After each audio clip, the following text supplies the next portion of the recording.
শিক্ষাদানের ক্ষেত্রেও তিনি যথেষ্ট ভূমিকা রেখেছেন। শিক্ষা বিস্তারে ওনার গোপালগঞ্জ জেলায় তথা বাংলাদেশে অনেক কর্মকাণ্ড রয়েছে।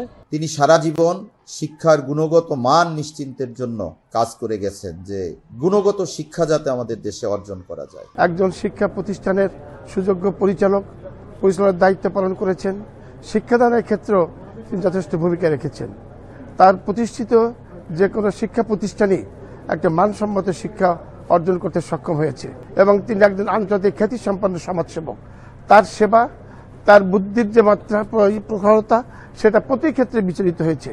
আমরা এমন একটি মহান ব্যক্তিকে হারিয়েছি এবং আজ আমরা অভিভাবকই নিয়ে পড়েছি। উনি অত্যন্ত সদালাপী, উচ্চশিক্ষিত, শিক্ষা অনুরাগী। শিক্ষা বিস্তারে ওনার গোপালগঞ্জ জেলায় তথা বাংলাদেশে অনেক কর্মকাণ্ড রয়েছে। আমরা ওনার আত্মার, বিদেহী আত্মার মাগফিরাত এবং শান্তি কামনা করি। উনি আমাদের সবার শ্রদ্ধেয় মানুষ ছিলেন, আমার চাচা।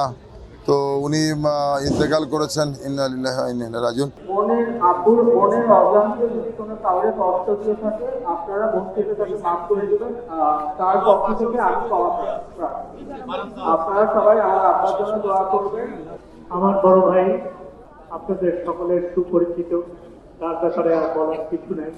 তিনি তার মৃত্যুর আগ মুহূর্ত পর্যন্ত এদেশের মানুষের জন্য কাজ করে, কখনো চিন্তা করে নাই কে কোন দল করে।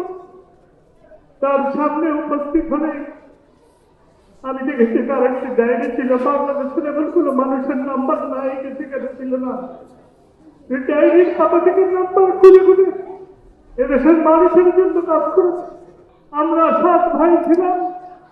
আগে আমার এক ভাই দুনিয়া থেকে চলে গেছে, শাম ভাই, এখন চলে গেলেন উনি। আমরা 5 ভাই এখানে আছি। আমার ভাবতে অনি আছে, অবি বিদেশে থাকার কারণে এখন এসে করতে পারে নাই। আশা করি আজকে যে কোনো সময় এসে বসবে। আমার ভাই ভাইয়ের ছেলে শ্বশুর এখানে আছেন।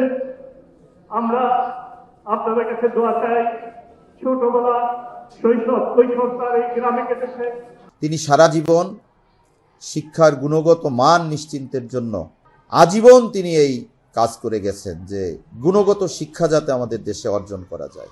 আমরা অত্যন্ত মর্মাহত, আমরা শোকাহত।